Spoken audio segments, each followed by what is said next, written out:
You're listening to the Cyberwire Network, powered by N2K. Hey everybody, Rick Howard here. This is exciting. Don't miss this special edition episode coming tomorrow, where Brandon Karpf, our Executive Director of New Markets, interviews a very special guest, ChatGPT, the AI chatbot launched by OpenAI that a lot of us have been playing with here at the Cyberwire. Tune in to hear us try to turn ChatGPT into a security pundit, or at least a SOC analyst. Brandon asks the language construct questions, and then he and I analyze the answer. I'll give you a hint. It's pretty good. Come join us and see what you think.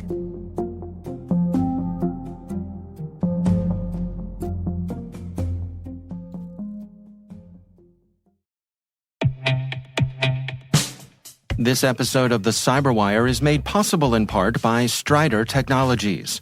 Strider is the first strategic intelligence tool built to help companies, government agencies, and research institutions protect their innovation and compete in a new era of global strategic competition.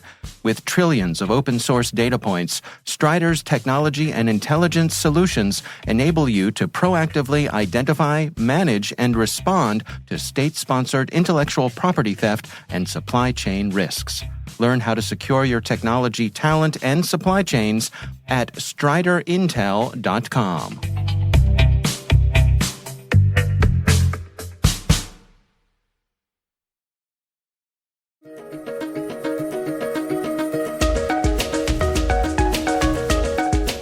Hello, everyone, and welcome to the Cyberwire's Research Saturday. I'm Dave Bittner, and this is our weekly conversation with researchers and analysts tracking down the threats and vulnerabilities, solving some of the hard problems of protecting ourselves in a rapidly evolving cyberspace. Thanks for joining us.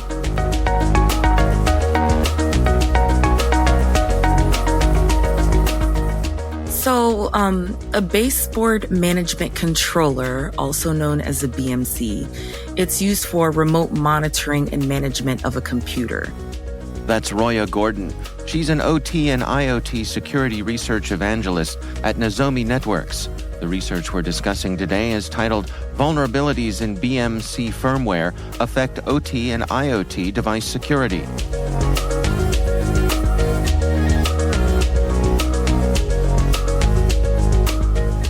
And are there particular systems that they go in or are not included in? So this was used in IT before, but now vendors are trying to expand this into IoT and OT devices. Of course, like any type of remote control of a device that's far away, you want to take advantage of that. It's very convenient. So now we're starting to see vendors create things called expansion cards that bridge the gap between physical devices and the internet. And that's kind of where our vulnerabilities come into play, because anything that's OT, IoT, and attached to the internet is vulnerable. Well, let's dig in here. I mean, how does this affect OT and IoT installations? So with these expansion cards, it's giving the device a capability that it didn't previously have. So expanding the capability. So when our labs conducted the research, we found a vendor who makes these web application expansion cards that gives users root privileges at the device level. And although, again, this is a very convenient piece of technology, we know anything connected to the internet is going to get compromised. And that's kind of why we wanted to push this report out right away. I know this is a part 1. Part 2 is pending because we're still looking into this. And even if you look at the report, we didn't delve into all 13 of the vulnerabilities. We only highlighted the critical ones. And I'm really excited to talk to you about that today, because once I was reading through this with the team, I'm like, wow, I think that a lot of people need to understand what an attacker can do to OT and IoT devices if these vulnerabilities are exploited. Well, let's jump right in. What are some of the highlights with some of the vulnerabilities that you all found? Okay, so in our blog, we do specify the different firmware versions that are vulnerable. So that's key. We don't want to say like all of these devices and all of these expansion cards are vulnerable, but definitely mostly the version 1.10 6.0. Now, one of the first and most concerning vulnerabilities is that it allows an attacker who possibly is using brute force. So maybe they're just guessing or using a tool to kind of break into the login portal, or they can use stolen credentials. And we know there's a lot of that circulating on the dark web.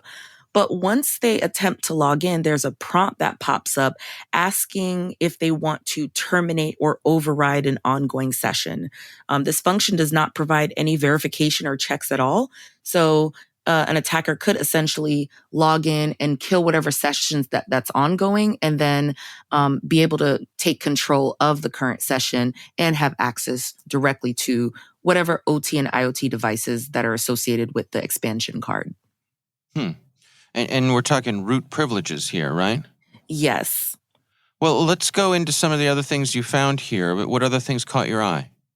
So once they're in, an attacker could launch essentially a denial of service. So they are denying whoever else had the session open from doing anything. So it's essentially a denial of service. Another vulnerability is a buffer overflow. And that is a very common, what we call a common weakness enumeration. If you look at a whole bunch of other vulnerabilities, you usually see remote code execution, buffer overflow. And a buffer overflow is essentially when there is more data than what the block of memory can hold. So the new data values rewrites the old data values. And if an attacker is doing this, then they're embedding the new values with malicious commands. It could be to erase files, to shut things down. But essentially, they can use that as a way to push malicious commands into OT, IoT devices. And again, there's nothing that's stopping this from happening. This isn't a problem with just this vendor. This is just across the board, a common weakness that is in just a lot of devices.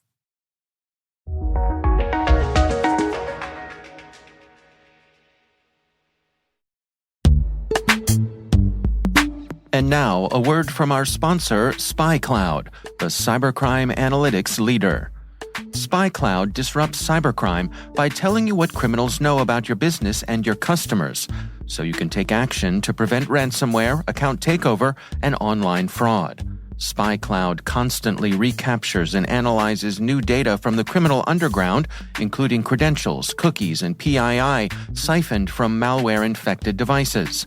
With knowledge of the specific data criminals have in hand from InfoStealer malware on managed and unmanaged devices, security teams can respond with a more efficient and effective process called post-infection remediation. Get SpyCloud's post-infection remediation guide outlining the 7 steps for preventing a malware infection from becoming a full-blown ransomware incident. Visit spycloud.com/cyberwire. That's spycloud.com/cyberwire. And we thank SpyCloud for sponsoring our show.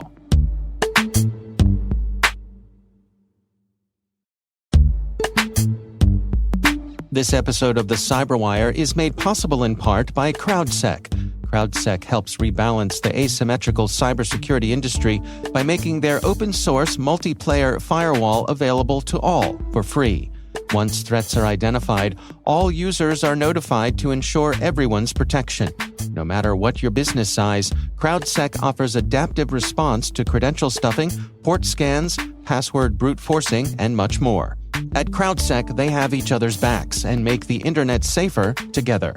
Visit crowdsec.net to learn more.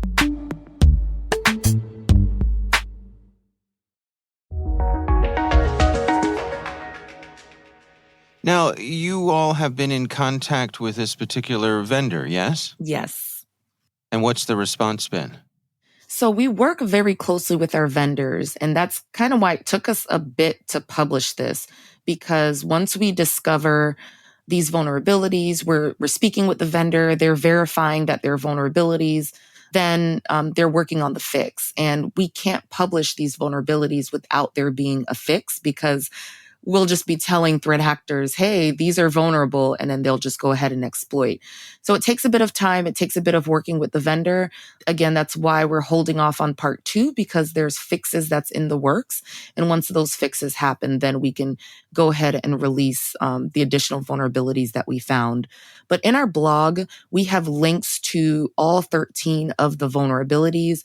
They're in the National Vulnerability Database. So once you all click on the links, it takes you to the description of the vulnerability, the different CWEs that's linked to MITRE that actually shows you how you can implement workarounds to those CWEs.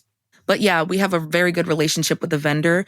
And we also have the vendor review any of our technical content about vulnerabilities to make sure that we're on the same page. We're not saying something that they don't agree with. So yeah, it's a very good ongoing relationship with this vendor. And just to be clear, you outline in the research that the vendor is an organization called Lanner. Yes. And what is their specialty? So they create the expansion cards for the BMCs. So I see. Yeah, so that's their specialty. They're just trying to create the same kind of BMC capability and extend that out to OT and IoT devices. But it has a web interface. And in our blog, you can see the screenshots of everything.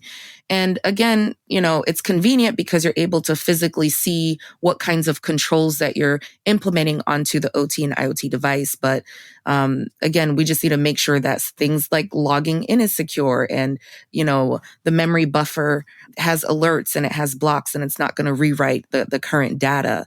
But, again, really unique and good piece of technology. And that's why that's why we do what we do. We're trying to help vendors create more secure products. It's good to be technologically advanced, but in a secure way. So that's kind of why our team looked into this as well. And of course, anything involving OT and IoT, any devices that are kind of bridging that gap to the internet, we look into and we work with vendors on helping them secure it.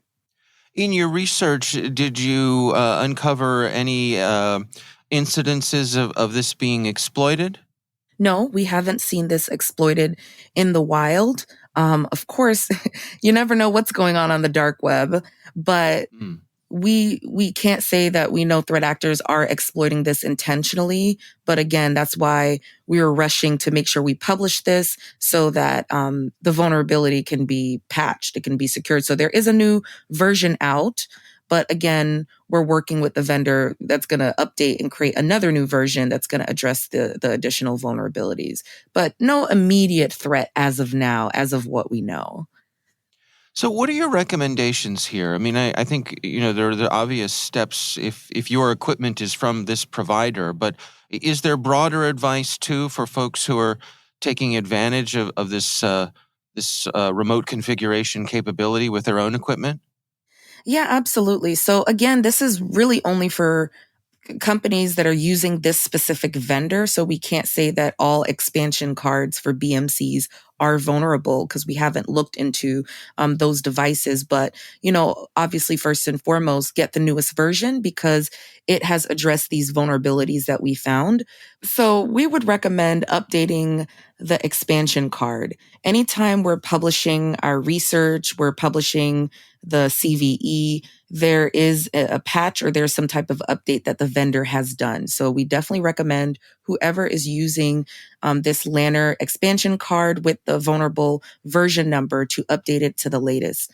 But another tip that I usually advise is to look at all the common weakness enumerations. They're the CWEs. They're the flaws that are usually associated with the vulnerability. So what are the common things that threat actors do once they've exploited a device?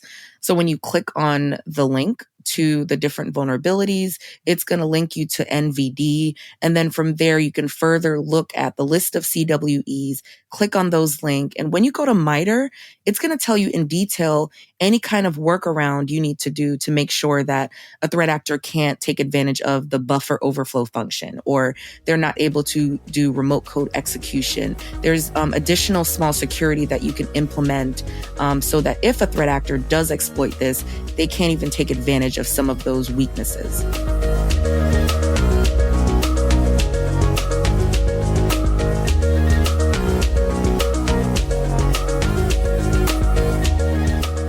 Our thanks to Roya Gordon from Nozomi Networks for joining us. The research is titled Vulnerabilities in BMC Firmware Affect OT and IoT Device Security. We'll have a link in the show notes.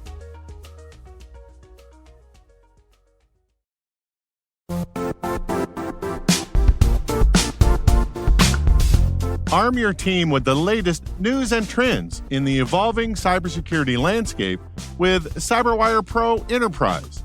Our unlimited Pro content will allow you and your team to accelerate and sustain cybersecurity awareness and knowledge. Get access to searchable and accessible news in cybersecurity, business, policy, privacy, disinformation, and more. Find out about our education and military discounts by inquiring at thecyberwire.com/pro.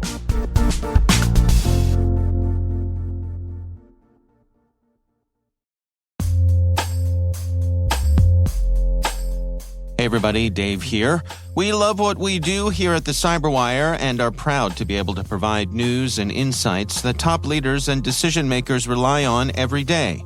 We'd like to give a huge thanks to our many sponsors that make all of this possible and invite your company to join them in reaching over 250,000 unique listeners and 50,000 readers each week.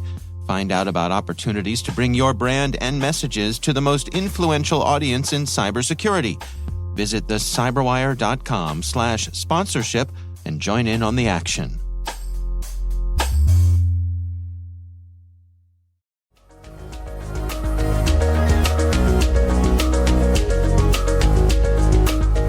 The CyberWire Research Saturday podcast is a production of N2K Networks, proudly produced in Maryland out of the startup studios of Data Tribe, where they're co-building the next generation of cybersecurity teams and technologies.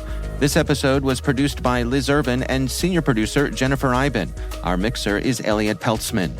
Our executive editor is Peter Kilpie, and I'm Dave Bittner. Thanks for listening.